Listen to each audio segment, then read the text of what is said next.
We begin with Gloria Steinem. She is, as you know, a key figure in the feminist movement. She was galvanized into activism as a young reporter covering the struggle for abortion rights.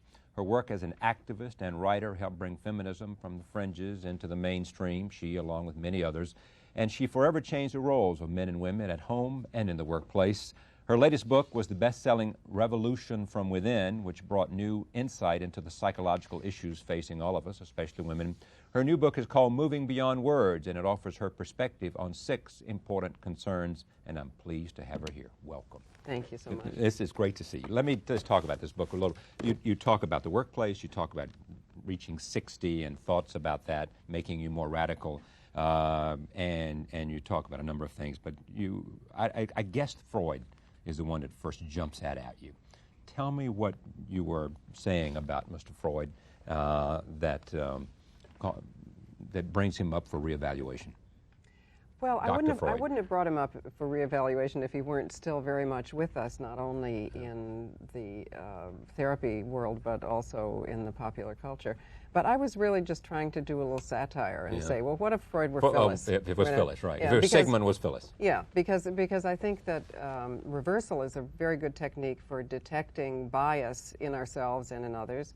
And I'm always doing it when I read the paper. You know, Bush goes to Japan, and I think to myself, what would have happened if a female chief of state had thrown up on the Japanese and fainted? You know, I mean, I always try to use this as a sort of little tactic. Yes. And well, let's take that. What would have happened if a female head of state had thrown up? Well, I think it would have been perceived with much less ridicule, much more ridicule, and much less, you know, sort of a man covering would never up have done the yeah, right.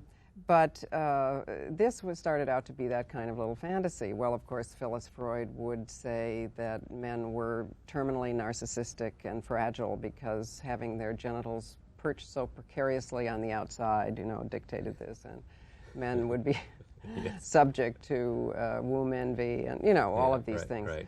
But then it grew and grew into something much more than that, because I started to read not only what Freud had written that I had not read previously, but also what he had written that hadn't been previously published until a few years ago.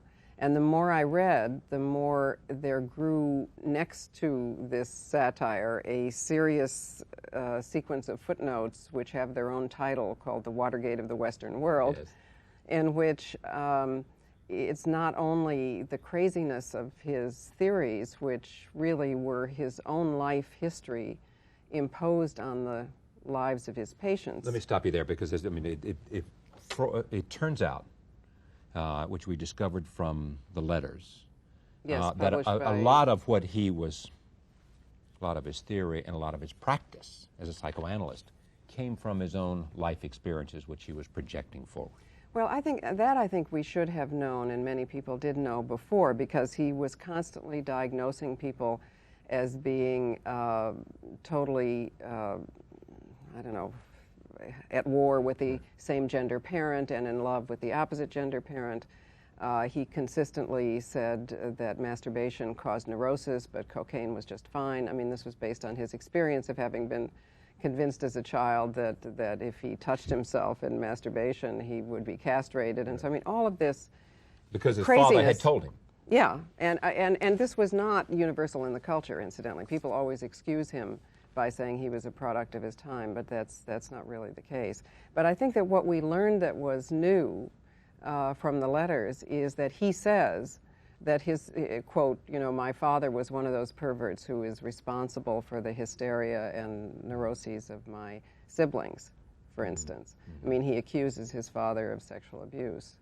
And you know, it's likely that it happened to him if it happened to his siblings. And he also accuses a nurse who was his nurse until he was about 3. And there are these, you know, sad, tragic glimpses, fragments of memories that come back. He, at that point, is believing his patients when they tell him that they have been sexually abused. They don't so much tell him as that they reveal it, you know, involuntarily almost.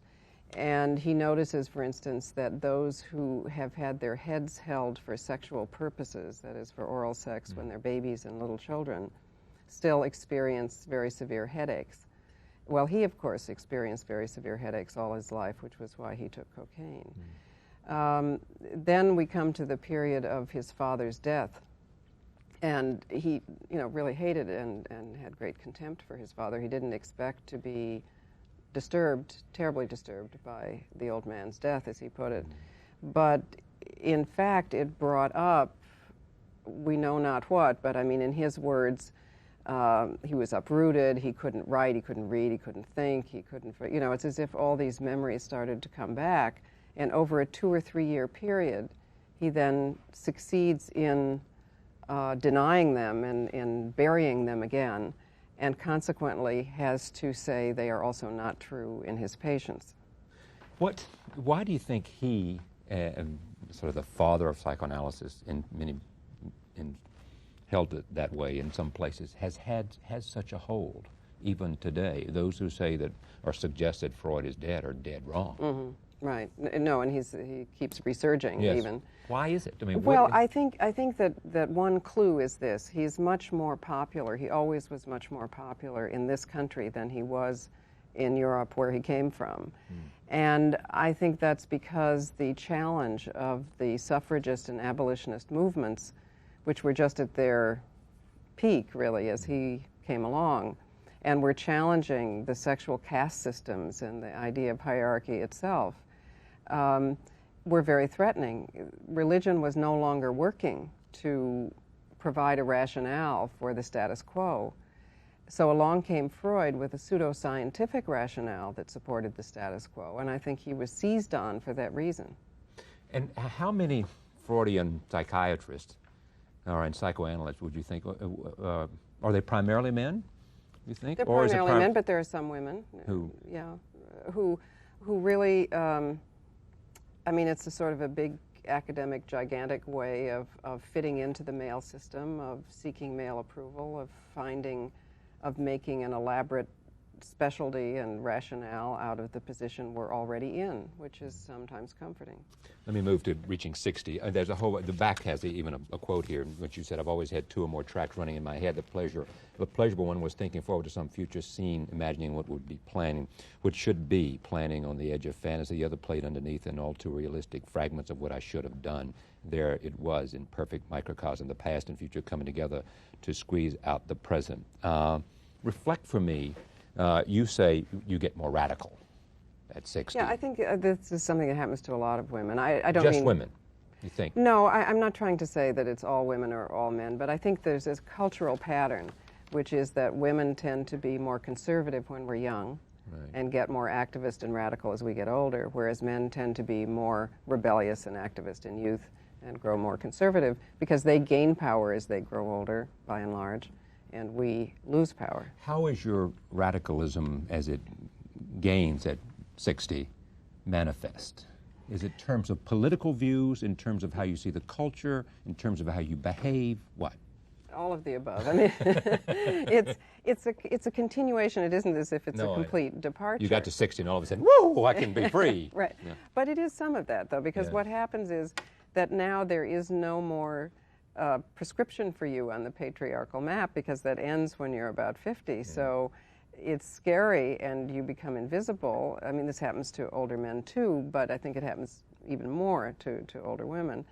But it also sets you free. There's no prescription for you in a sense. What do you mean? Well, you've played out the female role. There is no more female role. Right. You've raised your children, and that's it. You know. So scary as it may be, now you're free to be who you really are. You know, it's most comparable, in my experience anyway, to being a little girl of 8, 9, or 10. Yeah. Because then you were very often this clear-eyed little androgynous creature, you know, climbing trees and with this kind of shit-free attitude, and you knew who you were and everything. Yes. And then along came the feminine role and kind of messed you up until you were 50, you know, or 40 or something.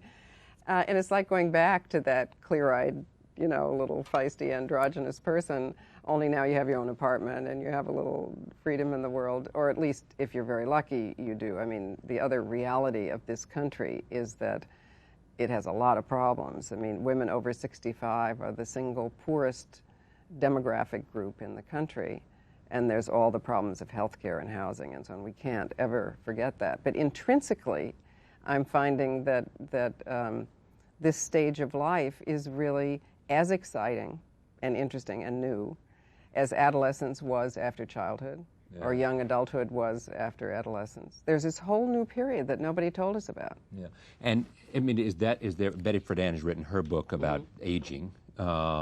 Is there a book in that any of these essays, whether it is Freud looking at sort of the impact of psychoanalysis on the development of... Freud incidentally said that old women were the worst people, I quote him in there, they were the most dyspeptic, terrible, awful people in the world. You couldn't get along with them, I mean, precisely because they probably became rebellious. I think, I mean, this is not exactly what you're talking about, but for me, in my experiences, the most wonderful people in the world are older women because of just what you're saying. It is the feistiness, one, and secondly, the spirit that they have, which is a feistiness, and I don't care attitude. With it, there are no bounds in terms of what they will say and in terms of how they react. There's an authenticity.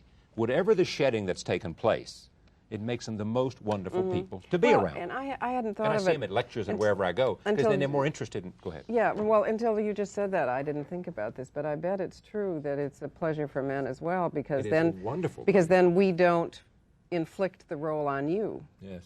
Either. We let you be more free, too. Yeah, there is a reaction to that. How do you see how you want to spend your time? I mean, is it you want to be writing essays and somehow looking at what might be an agenda for women or for society and trying to have an impact, trying to make a difference? Yeah, I think, you know, we're all trying to make a difference in whatever way is accessible to us, and mine happens to be writing, and to a lesser extent, because I'm still not as at ease with it, speaking and traveling. Ease with writing? No, speaking and traveling. Yes. I mean, I started out to be a writer. I'd never spoken in public until I was about 35 years old, but courtesy of the movement now, I've grown into being an organizer, which I love, actually, which is, because I am kind of scared of speaking, I love to get a group of people together and make the group take over, you know. And when somebody over here asks a question and somebody over here answers it, then I know that, you know, it's working. That's like a good show. That's what works. When this show works, when I have to do less, when you are reacting to who's here, or something, and if you have a group, therefore it's a better show. Do you ever say to yourself what might have been, A, or B, what I might have wanted to have been? And if you do, what are the answers? You know, I know this may sound bizarre, but I don't, actually. Not on I don't. No, I used to try to make myself say that, because I realized that conventionally I was supposed to. Yes. So I used to think to myself, well, you know, suppose I'd had this child, or suppose I'd married this man, or taken it, but I could never... I could never. You could never imagine yourself there? No, I just couldn't dredge up a regret, you know, because it's just so interesting right now. Well, one regret, which is wasting time. I mean, it isn't so much that I would have done different things, but I would have done them faster. Yeah. Well, what do you mean? Well, I think I kept on doing things that I already knew how to do, rather than forging into the unknown. And I kept on responding to people's requests. Instead of asking the revolutionary question, what do I want to do? You know, the 12-step movement talks about codependency. That's really just, I mean, a codependent is a well-socialized woman. Yeah. I didn't know that. Well, you know, that's what it is. And that's, you know, that's what I was, too. And still am, you know, in many ways. I mean, you're always struggling with it. You are, still? Sure, you know, you in never... In what way are you still that, though? I mean, still, in a sense, codependent or a well-socialized woman? Well, I mean, if codependent means that if somebody has a problem and I can conceivably, possibly think of the solution, I feel like I have to present it. You have to be there. Last night I did a book signing. There was a woman there who I never saw before in my life who needed a job and was looking for something. I found myself this morning going to elaborate lengths with her name and address to try to find this woman a job. Now, why did you do that? Because you can't say no, because I can't say no, but also Mother Gloria. Because I get a well, that's a good question. I'll think about it this afternoon. Why did I do that? Yeah, but you do it because you have been doing it for a while. Then I mean, it's been part of your own life experience. Well, yes, and I mean, I was socialized to do it. At least now, instead of doing it in the conventional way, that is, instead of supporting people who don't support me, and you know, being a servant in some sense, I'm doing it for a movement that is making changes that is, you know, that are life and death to me too. You must have been pleased when you saw the bipartisan solidarity among the senators with respect to Admiral Kelso in the Senate that must have transcended party lines. Yes, no, maybe. Yeah, no. Well, I think that I'm all in favor of people who want to be in the military. Is that what you mean? No, Kelso was up. He had been in charge of the Navy during the time of the tailhook investigation, right? And they were going to retire him as a 4-star admiral. And some people came to the Senate floor. All the women from Republicans and Democrats got together and said, "Yeah, no, I do support them. He was held responsible. I mean, the buck stops here is not a phrase I invented. That's the phrase of the military and other hierarchies. Well, my question was a different one. My notion was that here it transcended party lines and all the there's a whole spectrum of different experiences. But party lines, a friend of mine who's an actress once said to me this brilliant thing. She said, "I've been married to one Marxist and one fascist, and neither one took the garbage out." Yes, okay? I remember you said and that. ever since then, I've used that as the sort of little paradigm of the fact that to talk about patriarchy and racism is to go much deeper than party labels. Yeah. I mean, you'll find a great deal of working together across lines in the Congress. Where is the movement today? I mean, when you think of the first stage, which I guess was suffragettes and those kinds of things, and then the second wave was when you were involved and Friedan and others who were there changing things, and then the third stage, I'm not quite sure what it is. What is it? Well, actually, the first wave lasted about 150 years, right. In order to gain a legal identity as human beings for women of all races and men of color in the suffragist and abolitionist movements, which were very much intertwined. So this second wave really is going to last at least a century in order to get legal and social equality. If it took that long to get identity, to get the much more complex issues of equality, will certainly, by all historical precedent, take a century. So, the third wave is a bit of a misnomer. But I don't care. I mean, we can call ourselves anything we want. If young women want to call themselves a third wave, that's great. But historically, it's actually all still one. But how would you? I mean, what are they? What is the common definition of the third wave? Young women. I mean, young women who are saying young women who are the daughters. It's like my daughter. In fact, it is my goddaughter, Rebecca Walker, who you had on the show. Who was terrific. Yes. Who was one of the inventors of the third wave. So it is literally our daugers, who are wonderful. And what are the issues that are different for them than they are, say? Well, I think that first of all, they have much higher expectations. I'm so grateful to them because they teach me all the time. They are just much more shit-free than I am. And they say things like, when you go on television, why do you smile all the time? You don't have to smile. You're talking about something serious. I said, I know, but I've been socialized. Yes. Right. So their higher expectations are extraordinarily precious and wonderful, and they're also taking other additional subjects. I mean, there is no subject that isn't affected by the looking at it as if women mattered. But they are able to go, whereas we were having to work very hard just to talk about equal pay and reproductive freedom and equal political access and so on. They're going on to look at voting rights, to see that erotica is different from pornography in the same way that sex is not rape. They're carrying on the issues and deepening and diversifying the issues. Moving beyond words, Gloria Steinem. Moving beyond words means? It has two meanings, really. One is moving, emotionally moving, because it comes from a quote, something like, I have seen brave women on the outer edge of history with no maps to guide them and a courage to make themselves vulnerable that I find moving beyond words. And then it also comes from another quote, which is essentially saying now we have, our dreams at least are more free than they used to be. We have tools now in the sense of legislation and, how to organize and so on.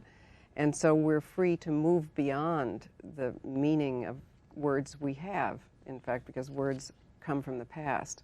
And one day we'll look back and we'll see that the dreams we had now were just little posts along the road, of where we've already been. Gloria Steinem, Moving Beyond Words. Thank you. Great to see you. Next up, men, how they see themselves as reflected from the perspective of two editors of magazines, not necessarily men's magazines anymore, but dealing with subjects that are sometimes of interest to men. Back in a moment. Stay with us. The editor of Esquire and the editor of GQ.